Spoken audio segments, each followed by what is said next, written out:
Have you ever felt that moment when the air just changes? One minute it's calm and then suddenly you sense a storm brewing. That's what's happening across Africa right now. A storm of ideas, courage, and people demanding change. From Accra's markets to the Sahel's deserts, a new energy is crackling. It's the sound of a generation done waiting for permission to build its own future. They're not asking for a seat at the table.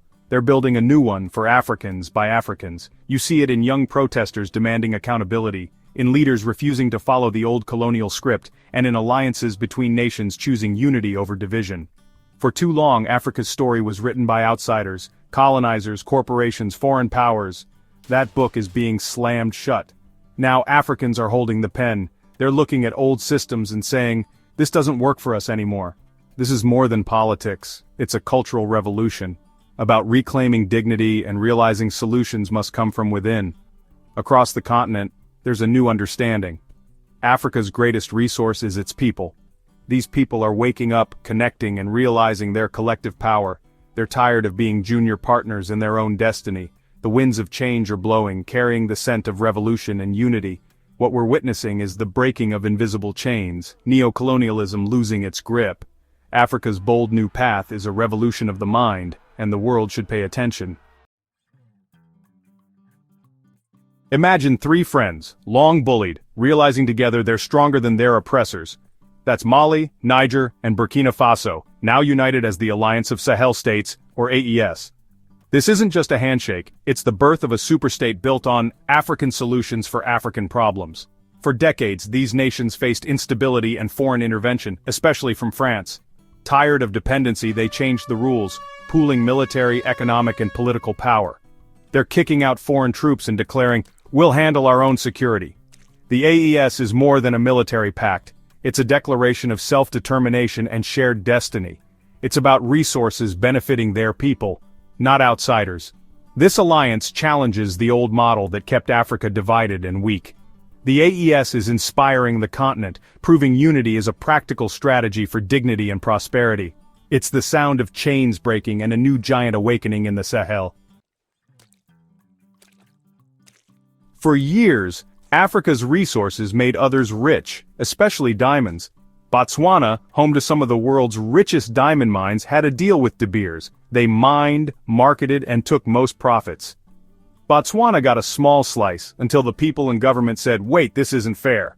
So Botswana stood up to De Beers, demanding a bigger share and a real stake in the business.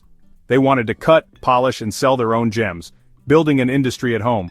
It was a high-stakes gamble. De Beers could have walked away, but Botswana held firm. In 2023, they struck a new deal. Botswana's share of rough diamonds will rise from 30% to 50% over a decade. More importantly, they secured investment to build their own diamond processing industry. This was a masterclass in negotiation and a win for economic sovereignty. Botswana proved African nations don't have to accept scraps. They can demand justice and rewrite the rules. It's not about charity, it's about ending the colonial model of cheap extraction and lost profits. With courage and strategy, Botswana took back control of its destiny. Their victory is a lesson for the continent. Know your value and don't be afraid to fight for it. They didn't just get a better deal, they reclaimed their future, one diamond at a time. Africa is learning. The real wealth is in ownership. In global politics, smaller nations often face pressure to follow the superpower's lead. Ghana, with its proud history of independence, recently showed it won't be pushed around. The controversy: Ghana's parliament passed an anti-LGBTQ+ bill, sparking strong opposition from the US and threats of lost aid. Many countries would have backed down, but Ghana's Speaker of Parliament, Alban Bagbin, pushed back. He criticized Western interference, insisting Ghana has the sovereign right to make its own laws. This wasn't just about one bill, it was about who decides Ghana's future. The government's stance was a declaration of diplomatic independence. We appreciate our partners, but we are a sovereign nation.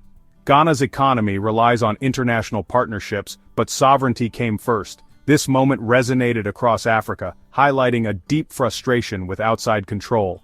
Ghana's defiance signaled a new era. African leaders are charting their own course, even under pressure. It's about the right to self-determination. Ghana stood its ground, reminding the world that African democracy isn't a puppet show. Sometimes a small action in diplomacy speaks volumes. The US imposed visa restrictions on Chadian citizens, a classic power move. Instead of quietly protesting, Chad responded in kind, suspending visas for all US citizens. The message: if you don't respect our citizens, we don't have to respect yours. This wasn't just tit for tat, it was a bold assertion of sovereignty and equality. Chad, often seen as poor and unstable, refused to be treated as a subordinate. By mirroring the US, Chad demanded respect as an equal on the world stage. The move surprised many, showing new confidence in African capitals. The impact went beyond visas. It challenged the one-sided global power dynamic. Chad's action inspired other African nations. You don't have to accept decisions made in Washington. Even smaller economies can wield diplomatic power with courage and conviction. Chad's mic drop was a lesson in dignity and reciprocity. Nothing angers people more than being robbed of what's rightfully theirs. In Togo, a gold smuggling scandal erupted. Tons of gold, worth billions, were vanishing each year. The math didn't add up. Tiny official production, massive exports, and wealth disappearing into private pockets. For ordinary Togolese, it was a gut punch, their national wealth stolen in plain sight. But this time, the people didn't stay silent. Civil society, journalists, and citizens spoke out, demanding answers and accountability. The hashtag #TogoDebout, Togo Stand Up, went viral. The people weren't just asking for an investigation, they wanted a new way of managing resources. This uprising showed Africa's new consciousness, citizens demanding their share and fighting for economic justice. The Togo gold scandal became a rallying cry against corruption and for dignity. The roar of the Togolese people is echoing across the continent. As Africa's global partnerships evolve, new challenges emerge. China, long seen as Africa's no-strings partner, recently allowed visa-free travel for several countries, none of them African. For many Africans, it felt like a slap in the face from their biggest trading partner. The move sparked disappointment and debate. If this is a partnership of equals, why the double standard? Africans want more than investment, they want respect and reciprocity. The visa snub highlighted concerns about the true nature of the China-Africa relationship. Africans want the freedom to travel and do business on equal terms. This incident is a wake-up call. All partnerships must be scrutinized, east or west. Africa is demanding to be treated as an equal, not just a resource provider. The message is clear: dignity and mutual respect are non-negotiable. For centuries, traditional African medicine was the backbone of healthcare. Colonialism pushed it aside, favoring Western models and dismissing local knowledge. Now Burkina Faso is leading a revolution, integrating traditional medicine into national health services. Healers and remedies are being recognized and regulated alongside doctors and pharmaceuticals. This is more than adding herbs to hospitals. It's reclaiming cultural identity and empowering communities. Burkina Faso is proving modernity and tradition can coexist, creating a stronger, more relevant healthcare system. This blueprint challenges the colonial mindset and honors Africa's wisdom. It's a prescription for a healthier, prouder future. Put these stories together: the Sahel Superstate, Botswana's diamond win, Ghana's defiance, Chad's confidence, Togo's uprising, Burkina Faso's medical revolution, and a new picture emerges. This isn't a series of isolated events, it's a tectonic shift. Africa is dismantling colonial and neo-colonial structures that held it back for a century.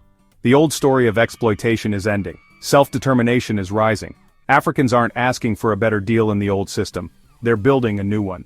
The Alliance of Sahel States, Botswana's negotiations, Ghana and Chad's diplomatic stands, Togo's protests, Burkina Faso's cultural reclamation are all bricks in a new foundation. This is the dawn of a new African story, written with courage and unity. The continent is young, dynamic, and unwilling to accept the status quo.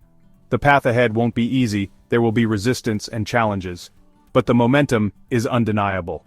Pan-Africanism, unity, and dignity are alive and well. The world must see Africa as a rising power, not a subject of pity.